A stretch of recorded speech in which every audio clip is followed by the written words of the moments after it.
പുതിയൊരു വീഡിയോയിലേക്ക് എല്ലാവർക്കും സ്വാഗതം.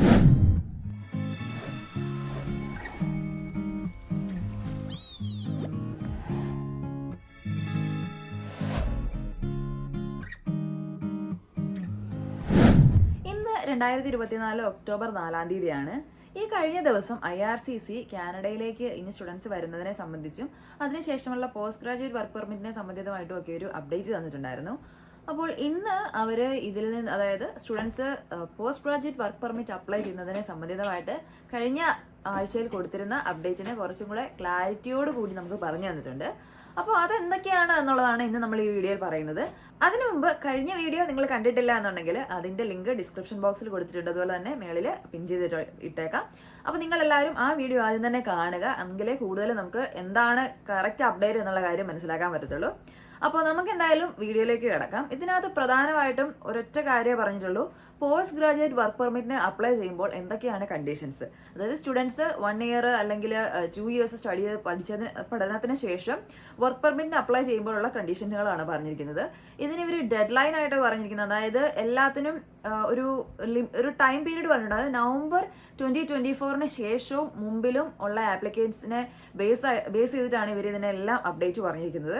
അപ്പം ഏറ്റവും ആദ്യം തന്നെ പറഞ്ഞിരിക്കുന്നത് 2024 നവംബർ മാസത്തിന് മുൻപ് പോസ്റ്റ് ഗ്രാജുവേറ്റ് വർക്ക് പെർമിറ്റിന് അപ്ലൈ ചെയ്യുന്ന ഒരു ആൾക്കും ഈ പറഞ്ഞിരിക്കുന്ന പുതിയ അപ്ഡേറ്റ്സ് ബാധകമായിരിക്കത്തില്ല. അവർക്ക് നിലവിലുള്ള അതേ ക്രൈറ്റീരിയാസ് മാത്രമേ ഉള്ളൂ. അപ്പം അങ്ങനെയുള്ളവരാരും തന്നെ ഈ ഒരു അപ്ഡേറ്റിലൂടെ ടെൻഷൻ അടിക്കേണ്ട കാര്യമേ ഇല്ല. പിന്നെ ഈ പുതിയതായിട്ട് വന്ന അപ്ഡേറ്റ് നവംബർ 2024 മുൻപ് പഠിത്തത്തിന്, അതായത് സ്റ്റഡി പെർമിറ്റും അതുപോലെ തന്നെ നിലവിൽ ഇവിടെ പഠിക്കുന്നവരും അതുപോലെ തന്നെ സ്റ്റഡി പെർമിറ്റ് അപ്രൂവ് ആയി നാട്ടിൽ നിന്ന് വിസയൊക്കെ വന്ന് നിൽക്കുന്നവർക്കും ബാധകമല്ല. അവരും കൂടെ രക്ഷപ്പെട്ടു എന്ന് നമുക്ക് പറയാം.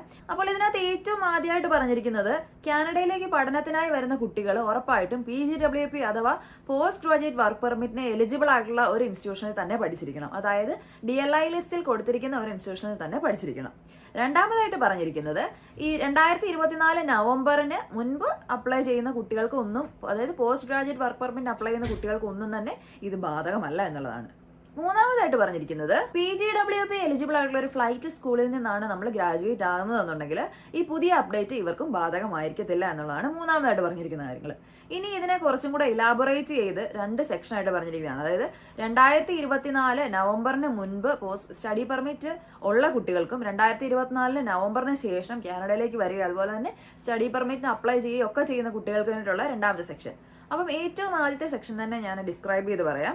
2024 നവംബറിന് മുൻപ് സ്റ്റഡി പെർമിറ്റ് കിട്ടുക, അതായത് ഇപ്പം നമ്മുടെ നാട്ടിൽ നിന്നാണെങ്കിലും വിസയൊക്കെ അപ്രൂവ് ആയി നിൽക്കുന്ന കുട്ടികളും അതുപോലെ തന്നെ നിലവിൽ ഇപ്പോൾ ഇവിടെ പഠിക്കുന്ന കുട്ടികൾക്കും ഒക്കെയുള്ള കാര്യമാണ്.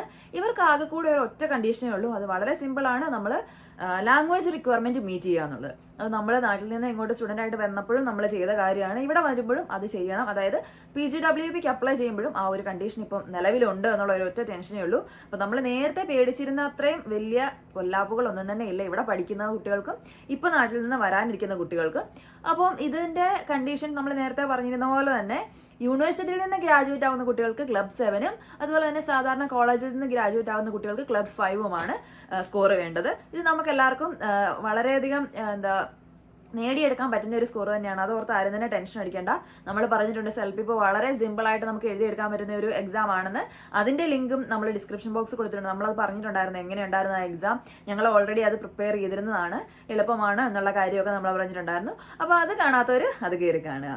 അപ്പൊ ഇനി രണ്ടാമത്തെ സെക്ഷൻ, അതായത് 2024 നവംബറിന് ശേഷം സ്റ്റഡി പെർമിറ്റ് കിട്ടി PGWPക്ക് അപ്ലൈ ചെയ്യാൻ പോകുന്ന കുട്ടികളുടെ കാര്യമാണ് പറഞ്ഞിരിക്കുന്നത്. അവർക്കും ഉറപ്പായിട്ടും ഫസ്റ്റ് കണ്ടീഷൻ, അതായത് ലാംഗ്വേജ് റിക്വയർമെന്റ് മീറ്റ് ചെയ്യണം. യൂണിവേഴ്സിറ്റി സ്റ്റുഡൻസിനാണെങ്കിൽ ക്ലബ് 7ഉം അതുപോലെ തന്നെ കോളേജ് സ്റ്റുഡൻസിനാണെങ്കിൽ ക്ലബ് 5ഉമാണ് അതിന്റെ റിക്വയർമെന്റ്.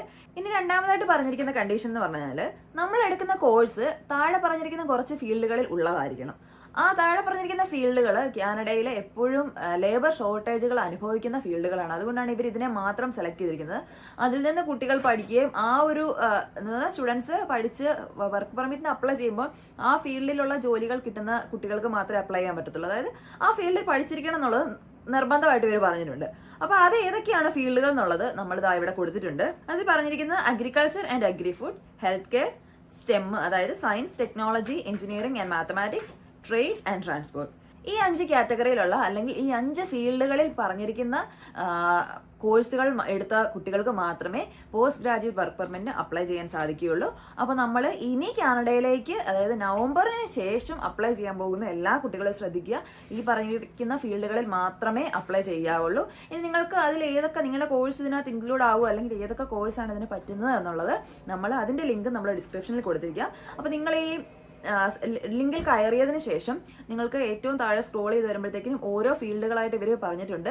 അഗ്രികൾച്ചറിനകത്ത് ഏതൊക്കെയാണ് വരുന്നത്, അല്ലെങ്കിൽ സ്ട്രെമ്മിനകത്ത് ഏതൊക്കെ കോഴ്സുകളാണ് വരുന്നത് എന്നുള്ള എല്ലാ കാര്യങ്ങളും ഡിസ്ക്രിപ്റ്റീവായിട്ട് ഇവർ പറഞ്ഞിട്ടുണ്ട്. അപ്പം ഇതെല്ലാം നിങ്ങൾ വായിച്ച് നോക്കിക്കഴിഞ്ഞാൽ നിങ്ങൾക്ക് വളരെയധികം മനസ്സിലാവും. കാരണം ഇവിടെ ഒരുപാട് കോഴ്സസ് പറഞ്ഞിട്ടുണ്ട്, 100-ന് മുകളിൽ കോഴ്സുകൾ വന്നിട്ടുണ്ട്. അപ്പം നിങ്ങളെല്ലാവരും, നിങ്ങൾക്ക് സ്പെസിഫിക്കേഷൻ ഇനി ആവശ്യമായിട്ടുണ്ടോ എന്നുണ്ടെങ്കിൽ നമുക്ക് എന്തെങ്കിലും തരത്തിൽ നമ്മളെ ഒന്ന് കോൺടാക്ട് ചെയ്താൽ നമ്മൾ അതിന് ഡിസ്ക്രിപ്റ്റീവായിട്ട് നമ്മളും പറഞ്ഞുതരാം. അപ്പം ഇത്രയാണ് ഇന്നത്തെ വീഡിയോയിലുള്ളത്. 2024 നവംബറിന് മുമ്പ് PGWPക്ക് അപ്ലൈ ചെയ്യുന്നവരും നിലവിൽ കാനഡയിൽ സ്റ്റുഡൻസ് ആയിട്ട് ഉള്ളവരും ഒരു തരത്തിലും പേടിക്കേണ്ട. അവർ 2024 മുന്നേ നവംബറിന് മുന്നേ post graduate work permit apply ചെയ്യുന്നവർക്ക് IELTS പോലും വേണ്ട. നിലവിൽ ഇവിടെ പഠിക്കുന്ന കുട്ടികൾക്ക് IELTS അല്ലെങ്കിൽ ലാംഗ്വേജ് റിക്വയർമെന്റ് മാത്രം മീറ്റ് ചെയ്യുക എന്നുള്ള ഒരൊറ്റ കണ്ടീഷനേ ഉള്ളൂ. അപ്പോൾ നിലവിലത്തെ നമ്മുടെ ആ ഒരു ടെൻഷൻ എല്ലാം അങ്ങ് മാറി. എന്തായാലും അതിന് IRCCക്ക് ഒരുപാട് നന്ദി. എന്തായാലും അങ്ങനെ ഒരു അപ്ഡേറ്റ് നമുക്ക് തന്നതിന്.